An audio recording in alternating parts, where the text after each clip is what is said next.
Alright guys, time for another Trails Falcom news roundup. This month we're going to be looking at some more of the Falcom fandom doing Eidos' work on a lesser known Falcom title, the imminent arrival of a beloved Trails game in English thanks to a team of dedicated individuals, and a PC port of a recent title. You know the drill guys, let's get into it.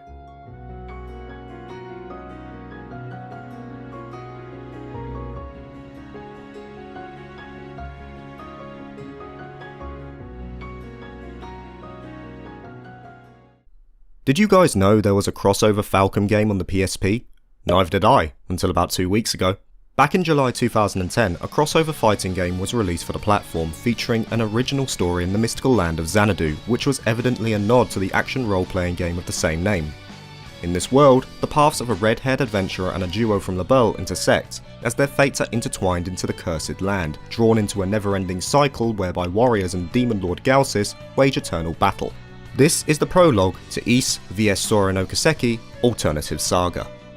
Now I wish I could tell you more about the story because it sounds badass, but honestly I can't. Finding a synopsis on the game is pretty difficult. However, I can give you guys an idea into the gameplay.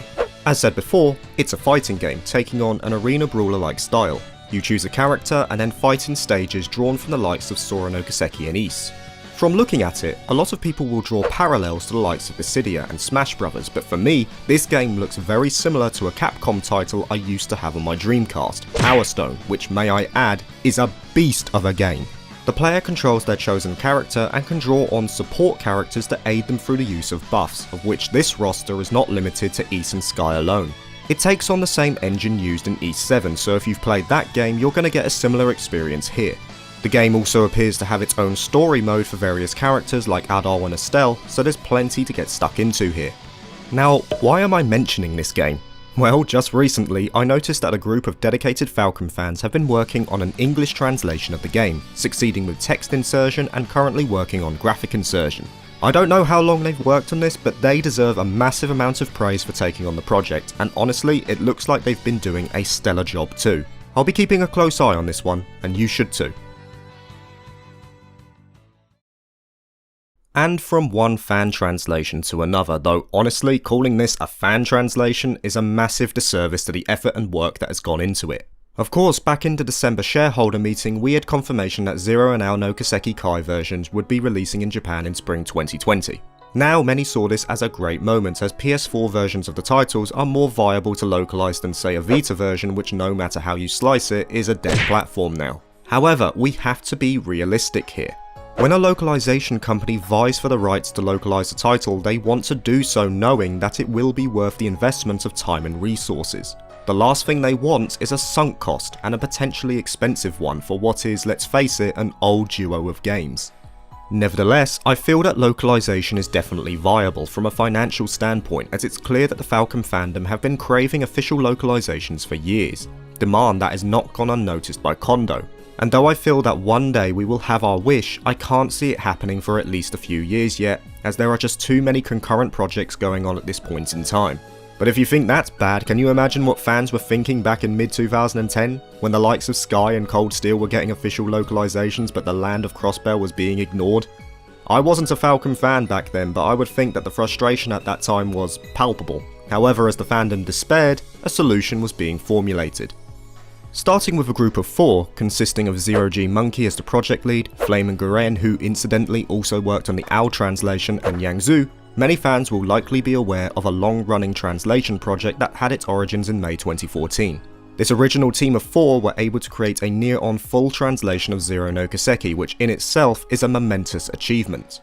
Also consider that these 4, though they may have had experience, were definitely not professionals in this medium, and you can only imagine the struggles they must have gone through to get the script done in the first place.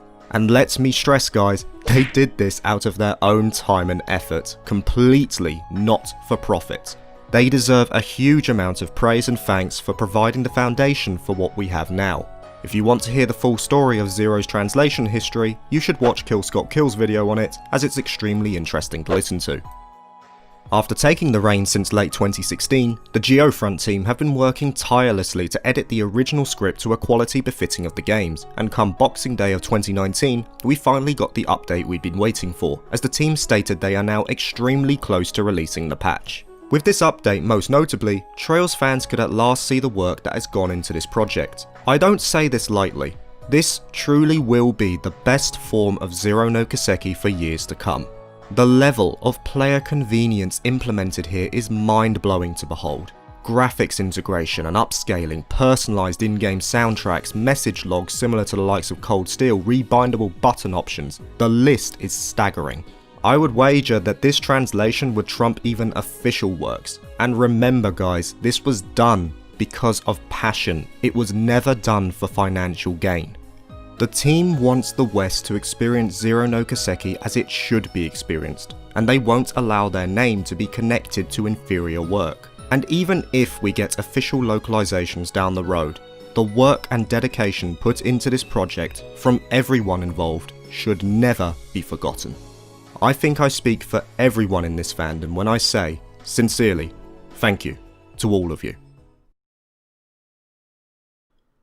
And here we go, January 17th, the day that many people were waiting for.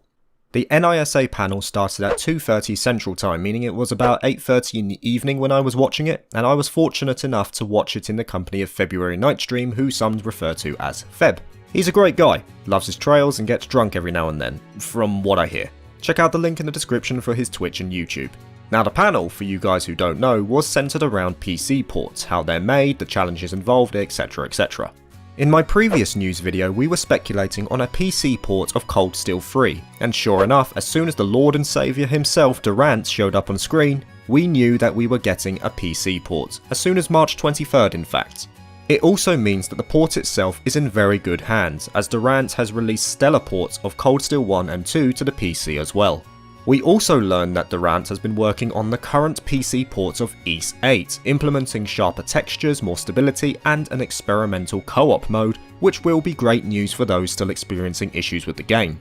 This version is live as we speak. And then, that was it.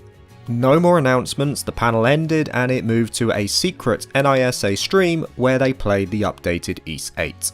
Now, when I made my previous news video, I made sure not to mention anything regarding Cold Steel 4 because I firmly believed that it was not going to be announced at said panel. But as the date drew closer and more statements were made by NISA, I have to admit, I started to get drawn into the hype, which rarely happens for me. I think my desire for Cold Steel 4 had started to take over, and having that hope in front of me was ultimately my bane. Now, I appreciate this is disappointing for many, but we need to look at this rationally. Cold Steel 3 only released 3 months ago. We now have a Switch version due in April and a PC port due in March. It doesn't really make sense that NISA would announce Cold Steel 4 so soon, especially since there are many people who still haven't played Cold Steel 3 yet, and showing them footage of the title immediately after would be a bit, well, rude. We also have to understand, though NISA are indeed larger than Xseed, they are still a small company in relative terms, and the people working there are only human. The fact that they're working to bring Cold Steel 3 to everyone is commendable in itself. And let's be honest here guys, it's not a case of if Cold Steel 4 will come to the West, it's only a case of when. According to some people, NISA have a press event in March where they will normally announce new ports, so there is always that. We just need to be patient. And honestly, all is not lost for those who truly want to have Cold Steel 4 now. Thanks to Kitsune, an absolute monster of the Trails community, we have a spreadsheet translation of Cold Steel 4 available, which now works in conjunction with an app called Cold Translation developed by Chivalric. This app allows a window to be placed above a PlayStation Remote Play session, giving a kind of subtitled experience, and I believe that this has also been enhanced a bit more for ease of use around December time by Zolvier12 and Artist Boy 360. From what I hear, it does work pretty well. Granted, the spreadsheet only has translation for the main story, side quests and the like, but that should be more than sufficient for people wanting to see the end of the Cold Steel saga. If you feel inclined to import the game to try this method, I'll link the Reddit thread in the description for you to check out.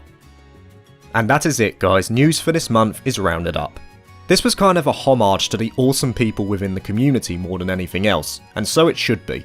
Let's thank everyone working on projects such as Zero no Kiseki and Ys vs Sora no Kiseki, the people who have given us methods by which we can play Cold Steel 4, and from an official standpoint, let's also be happy that we have a confirmed PC port of one of the JRPGs of 2019. As always guys, please leave a like if you did enjoy this video, and I'll see you guys next time, which will most likely be for part 2 of the Trails in the Sky character community ranking.